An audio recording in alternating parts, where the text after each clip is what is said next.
Hello students, আজকে তোমাদের জন্য ক্লাস 7-এর প্রশ্নবিচিত্রা 2025-এর পরিবেশ বিজ্ঞানের মডেল কোশ্চেন পেপার 2 আলোচনা করছি। পেজ নম্বর 197, সরিষা আরকে মিশন শিক্ষামন্ত্রীর কোশ্চেন। প্রথমে ফিজিক্যাল সায়েন্স পার্টটা দেখে নেবো। একের দাগ, সঠিক উত্তরটি নির্বাচন করো। একের কোশ্চেন, কঠিন থেকে তরল অবস্থায় পরিবর্তনের পদ্ধতিটি হলো কি হবে? গলে যাচ্ছে, তার মানে গলন। তাহলে এখানে বিয়ের উত্তরটা সঠিক। ফুটন্ত জলের তাপমাত্রা ফারেনহাইট স্কেলে কত? সেলসিয়াসে যেটা 100 ডিগ্রি সি, ফারেনহাইটে সেটা 212 ডিগ্রি এফ হয়। তাহলে ডি এর উত্তরটা সঠিক হবে। এই মৌলটি দুটি ইলেকট্রন বর্জন করে, তার চিহ্ন কি হবে? যেহেতু দুটি ইলেকট্রন বর্জন করছে তাহলে 2+ হবে, তাহলে সেক্ষেত্রে বি এর উত্তরটা সঠিক হবে। এরপর দেখো CuSO4 এর নাম হলো, দেখো এটা যেহেতু কপারের যোজ্যতা 2, তাই এটা কিউপ্রিক হবে, তাহলে কিউপ্রিক সালফেট সঠিক উত্তর হবে। এরপর দেখে নেব আমরা 2-এর দাগ, বলছে এক কথায় উত্তর দিতে বলেছে টিনের চিহ্ন। টিন আমরা কি জানি? টিনটাকে বলে সীসা, সেটা হচ্ছে ভুল করছি, টিন মানে হচ্ছে স্ট্যানাম, তাহলে সেক্ষেত্রে এসএনটা হচ্ছে সঠিক উত্তর হবে। ভুল করেছিলাম, সীসাটা হচ্ছে প্লাম্বাম, যেটাকে আমরা পিবি বলি, সরি। দুইটা, অ্যালুমিনিয়াম অক্সাইডের যৌগে দুটি অ্যালুমিনিয়াম 3+ এর আধানের জন্য কতগুলি অক্সাইড আয়ন দরকার যাতে মোট আধান শূন্য হবে?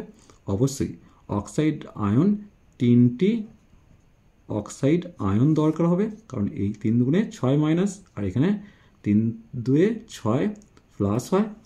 এরপর দেখো সোডিয়াম কার্বনেট প্লাস PbNO3 থেকে লেড কার্বনেট প্লাস 2NaNO3 এই বিক্রিয়াটি কোন ধরনের? যেহেতু এখানে আয়নগুলোর বিনিময় ঘটেছে তাই এটা বিনিময় বিক্রিয়া, তাহলে এই জায়গাটায় বিনিময় কথাটা লিখে দিলাম।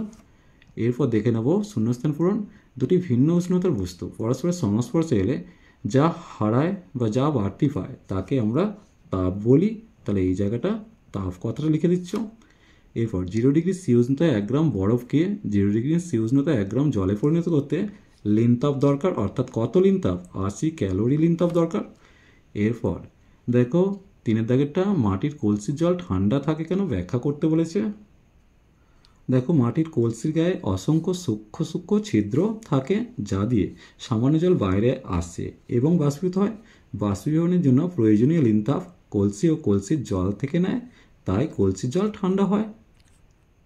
এরপর দেখো কোনো বস্তুর গৃহীত বা বর্জিত তাপ কোন কোন বিষয়ের উপর নির্ভর করে? দেখো আমরা জানি H=mHT, অর্থাৎ 1 নম্বর হচ্ছে বস্তুর ভর, 2 নম্বর হচ্ছে আপেক্ষিক তাপ, 3 নম্বর হচ্ছে তাপের পরিবর্তন। এই 3টে বিষয়ের উপর নির্ভর করে। এসআইতে তাপের একক কি? এসআইতে তাপের একক হচ্ছে জুল, সিজিএসে আমরা ক্যালোরি জানি, এসআইতে জুল। সমতা বিধান করতে বলেছে। দেখো এই সমতা বিধান করতে গেলে প্রথমেই দেখো এফি দুটো আছে, তাহলে এখানে 2 করে দিলাম। এইটা করার পর অক্সিজেন দেখো 3টে আছে, তাহলে এখানে 3 করে দিলাম।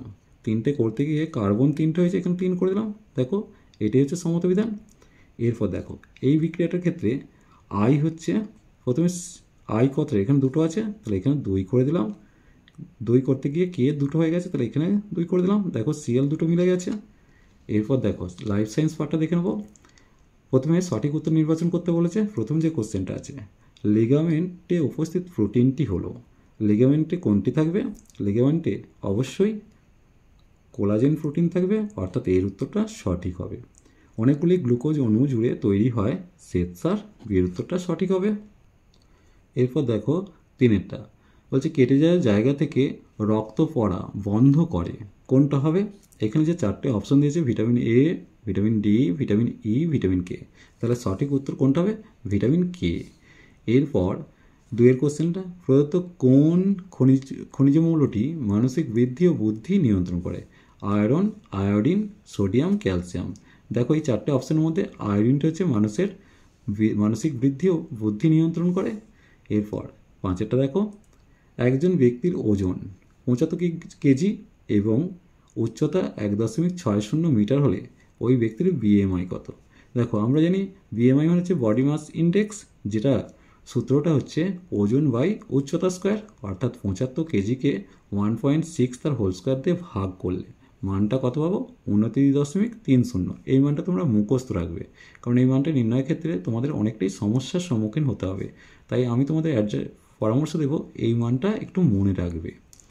এরপর দেখো 2-এরটা, নিচে প্রশ্নগুলি উত্তর দিতে বলেছে। দেখো প্রথম যে কোশ্চেনটা দেওয়া আছে, খাদ্যতন্তুতে কোন উপাদান থাকে এর কার্যকারিতা? খাদ্যতন্ত্রতে সাধারণত দুটো উপাদান থাকে, একটা হচ্ছে সেলুলোজ ও পেকটিন। তাহলে উপাদানগুলো কি? সেলুলোজ ও পেকটিন। কার্যকারিতা কি না উচ্চ রক্তচাপ কমায়, স্থূলত্ব কমায়। এই দুটো লিখে দেবো, উচ্চ রক্তচাপ কমায়, স্থূলত্ব কমায়। একটা ম্যারাসমাস ও কোয়ারসিওরকর রোগের কারণ কি? দেখো এটি মাত্র শিশুদের হয়ে থাকে। শিশুদের কিসের জন্য হয়ে থাকে? অপুষ্টিজনিত রোগ এটা একটা। তাহলে প্রোটিন ও শক্তির অভাবের জন্য এই দুটো রোগ শিশুদের হয়ে থাকে। তাহলে লিখে দেবে এটা। এরপর দেখো হলুদ মিষ্টি, আইসক্রিম, চাউমিন, চকোলেট, এদের মধ্যে উপস্থিত একটি করে ক্ষতিকারক পদার্থের নাম লিখে দিতে বলেছে। চলো এটা খুবই ইম্পর্টেন্ট কোশ্চেন, দেখে নেব। প্রথমত যেটা থাকছে হলুদ মিষ্টি। হলুদ মিষ্টি হলুদ রঙের জন্য দায়ী মেটানিল ইয়েলো। 2 নম্বর যেটা আসছে কোয়াসিওরকর মিষ্টি, হলুদ মিষ্টি হলো। এবার আইসক্রিম।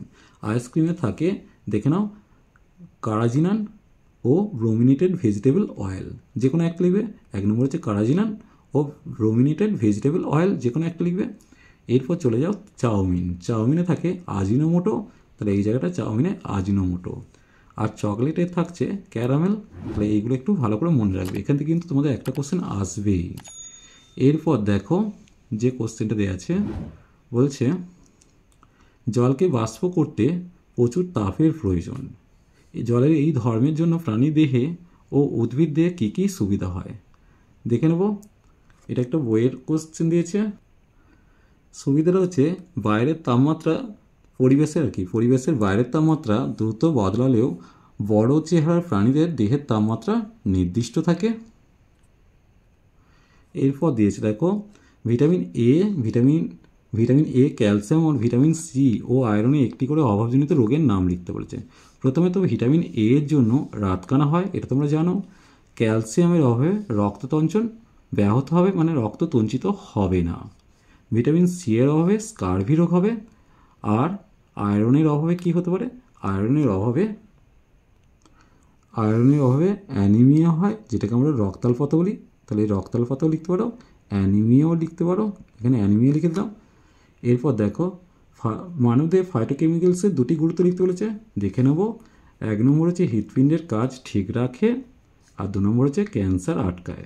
তাহলে দুটো কাজ একটু ভালো করে দাগে নাও, হৃৎপিণ্ডের কাজ ঠিক রাখে ও ক্যান্সার আটকায়। চলো আজ এই পর্যন্তই। নেক্সট ভিডিও নিয়ে খুব তাড়াতাড়ি হাজির হবো। ভিডিওটি ভালো লাগলে লাইক শেয়ার ও কমেন্ট করো, পারলে চ্যানেলটিকে সাবস্ক্রাইব করে নিও। চলো টাটা, বাই।